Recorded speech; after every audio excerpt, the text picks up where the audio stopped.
Jesus loves our daily Bible school. Praise the Lord, children. Jesus loves our daily Bible schoolக்கு கர்த்தராகிய இயேசு கிறிஸ்துவின் இன்ப நாமத்தினால் உங்களை ஆசீர்வதித்து வரவேற்கிறேன். children எல்லாம் கைகளை கூப்பி கண்களை மூடுங்க. இப்பொழுதும் நாம் ஜெபம் செய்வோம். அன்பு நிறைந்த ஆண்டவரே, நன்றி நிறைந்த உள்ளத்துல துதிக்கிறோம் ஐயா. டெய்லி பைபிள் ஸ்கூல்ல கலந்து கொள்ளுகிற பிள்ளைகளை ஆசீர்வதியும், அவர்கள் பெற்றோர்களை ஆசீர்வதியும். கர்த்தாவே, இந்த நாளிலும் என் பிள்ளைகளுக்கு வாக்கு தருகிறீரப்பா. கர்த்தர் ஞானத்தை தருகிறார், அவர் வாயினின்று அறிவும் புத்தியும் வரும் என்று இருக்கிற வார்த்தையின்படி அப்பா, பிள்ளைகளுக்கு விசேஷித்த ஞானத்தை நீ தருவீராக. ஞானத்தின் ஊற்றே, ஞானத்தின் ஆவியானவரே, பிள்ளைகளை நீ நிரப்புவீராக. ஞானம் உள்ள பிள்ளைகளை பெற்ற தாய் தந்தையர் உள்ள மகிழும் என்று எழுதியிருக்கிறதப்பா. இந்த நாளிலே பிள்ளைகளை ஆண்டவரை விசேஷித்த ஞானத்தின் ஆவியினால் நிரப்ப வேண்டும் என்று செபிக்கிறேன் ஆண்டவரே. அப்பா, நன்றாக படிப்பதற்கு, பெற்றோருக்கு கீழ்ப்படிவதற்கும், கர்த்தருக்கு பயப்படுவதற்கும் நீர் ஞானத்தை தருவீராக. ஆண்டவரை, பெற்றெடுத்த உள்ளங்கள் மகிழட்டும் ஐயா. பிள்ளைகள் பேசுவதிலும் செயல்படுவதிலும் ஞானம் உண்டாகட்டும் ஆண்டவரே. அப்பா, ஒவ்வொரு நேரமும் உமக்கு பிரியமாய் வாழட்டும், உமக்கு பிரியமாய் பேசட்டும், உமக்கு பிரியமானதை செய்யட்டும் ஆண்டவரை. நன்றாக படித்து உங்க நாமத்தை மகிமைப்படுத்தட்டும். வேதத்தை அறிகிற அறிவினால் இன்னும் பிள்ளைகள் நிரப்பப்படட்டும் ஐயா. இயேசு கிறிஸ்து நாமத்தினால் பிதாவே, ஆமீன். சில்ட்ரன்ஸ், இப்பொழுதும் நாம் கரங்களை தட்டி பாடி கர்த்தரை துதித்து மகிமைப்படுத்துவோம். பிறகு நாம் வேதத்தை தியானிப்போம். என்னை விட்டு கொடுக்காதவர், என்னை நடத்துகின்றவர், என்னை பாதுகாப்பவர், என் நேசனீரே. விட்டு கொடுக்காதவர், என்னை நடத்துகின்றவர், என்னை பாதுகாப்பவர், என் நேசனீரே. நம்மை விட்டு கொடுக்காத தேவன், இமை பொழுதும் நம்மை கைவிடாத தேவன். அவரை உயர்த்துவோம், கர்த்தரை துதிப்போம். 1000 நாவுகளும் கர்த்தரை துதிக்க போதாதே. இந்த பொல்லாங்கு நிறைந்த உலகத்திலே ஒவ்வொரு நாளும் கண்மணி போல பாதுகாக்கிறாரே. அவருடைய கரத்தின் நிழலில் மறைந்திருப்போம். பாவம் செய்த போது என்னை உணர்த்தி நடத்தினி, உம்மை நோகடித்த போது உம் கிருபையால் மன்னித்தே. நான் பாவம் செய்த போது என்னை உணர்த்தி நடத்தினி, உம்மை நோகடித்த போது உம் கிருபையால் மன்னித்தே. என்னை விட்டு கொடுக்காதவர், என்னை நடத்துகின்றவர், என்னை பாதுகாப்பவர், என் நேசனீரே. விட்டு கொடுக்காதவர், என்னை நடத்துகின்றவர், என்னை பாதுகாப்பவர். நான் உன்னை விட்டு விலகுவதும் இல்லை, உன்னை கைவிடுவதும் இல்லை என்று சொன்னவர். அப்பா, எத்தனையோ தவறுகள் ஆண்டவரே, அதெல்லாம் மன்னித்து கடலின் ஆழத்திலே மூடி போட்டேன். உன்னுடைய முதுகுக்கு பின்பாக எரிந்து விட்டீர் ஆண்டவரே. இன்றைக்கு நான் நிற்கிறேன், நிர்மூலமாகாமல் இருக்கிறேன் என்றால் சுத்த கிருபை ஆண்டவரே. நான் தலை குனிந்த போது என்னோடு கூட வந்தி, நான் குனிந்த இடத்திலே என் தலையை உயர்த்தினேன். விசுவாசமாய் நான் தலை குனிந்த போது என்னோடு கூட வந்தி, நான் குனிந்த இடத்திலே என் தலையை உயர்த்தினேன். என்னை விட்டு கொடுக்காதவர், என்னை நடத்துகின்றவர், என்னை பாதுகாப்பவர், என் நேசனீரே. என்னை விட்டு கொடுக்காதவர், என்னை நடத்துகின்றவர், என்னை பாதுகாப்பவர், என் நேசனீரே. எங்கள் தலையை உயர்த்தி எங்களை மீண்டும் எங்கள் ஸ்தானத்திலே நிற்க செய்வேன் என்று சொன்னவர் அப்பா. சிறுமைப்பட்ட நாட்களுக்கும் துன்பத்தை கண்ட வருஷங்களுக்கும் சரியாய் உன்னை மகிழ்ச்சியாக்கி உன்னை ஆசீர்வதிப்பேன் என்று சொன்னவர் அப்பா. நாங்கள் நினைப்பதற்கும் வேண்டுவதற்கும் மிக அதிகமாய் கிரியை செய்கிற தேவனுக்கு இந்த காலை வேளையிலே ஸ்தோத்திரங்களை செலுத்துகிறோம் ஆண்டவரே. வேண்டிக் கொள்வதெல்லாம் என் வாழ்வில் தருகிறேன், நான் நினைப்பதற்கு மேலா என்னை ஆசீர்வதிக்கிறேன். நான் வேண்டிக் கொள்வதெல்லாம் என் வாழ்வில் தருகிறேன், நான் நினைப்பதற்கு மேலா என்னை ஆசீர்வதிக்கின்றேன். என்னை விட்டு கொடுக்காதவர், என்னை நடத்துகின்றவர், என்னை பாதுகாப்பவர், என் நேசனீரே. என்னை விட்டு கொடுக்காதவர், என்னை நடத்துகின்றவர், என்னை 12ஆம் அதிகாரம் 1ஆம் வசனம்.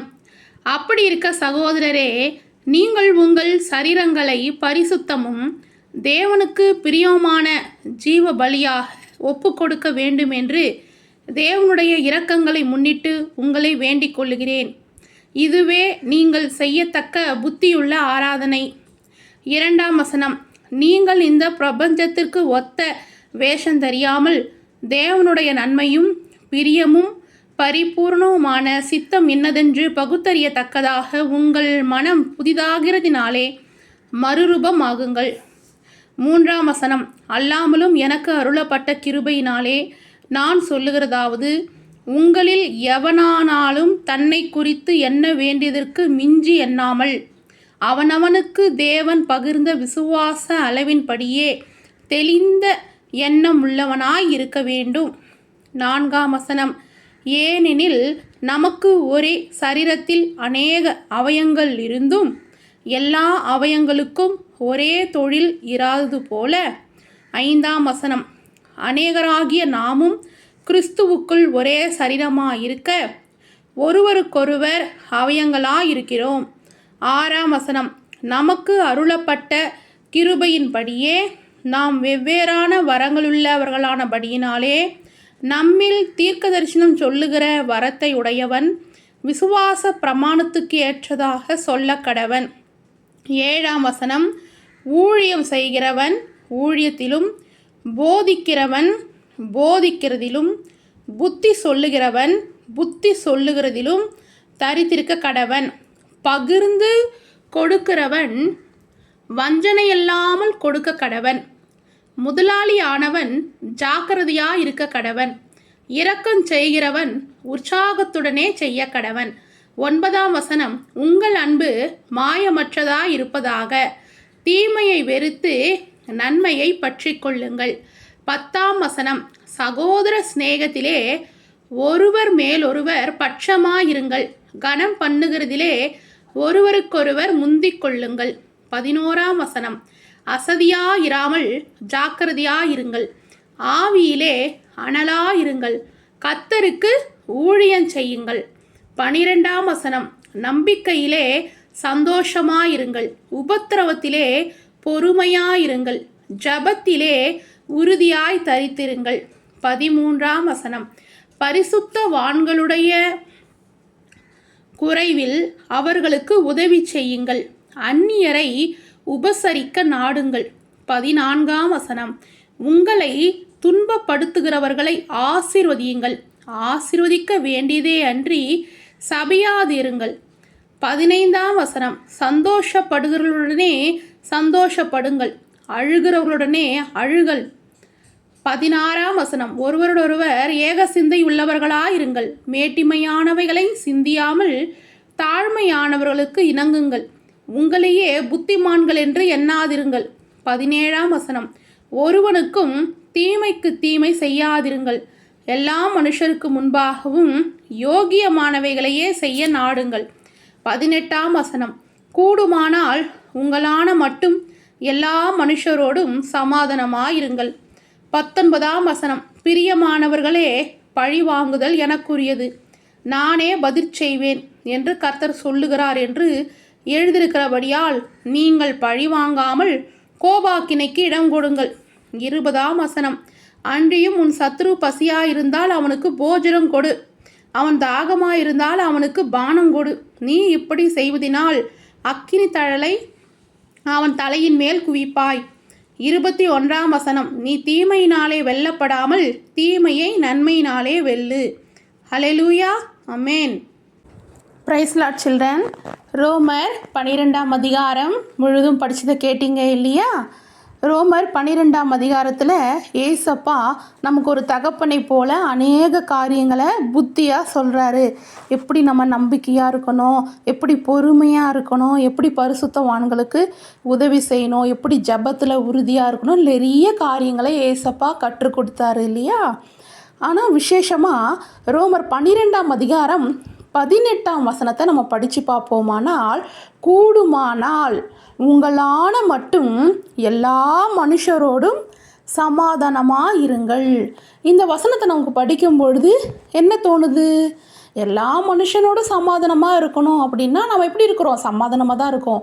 ஃப்ரெண்ட்ஸுங்கிட்ட சமாதானமாக பேசுகிறோம், அப்பா அம்மா கிட்ட சமாதானமாக பேசுகிறோம், நமக்கு சுற்றி இருக்கிறவங்க கிட்ட சமாதானமாக பேசுகிறோம்.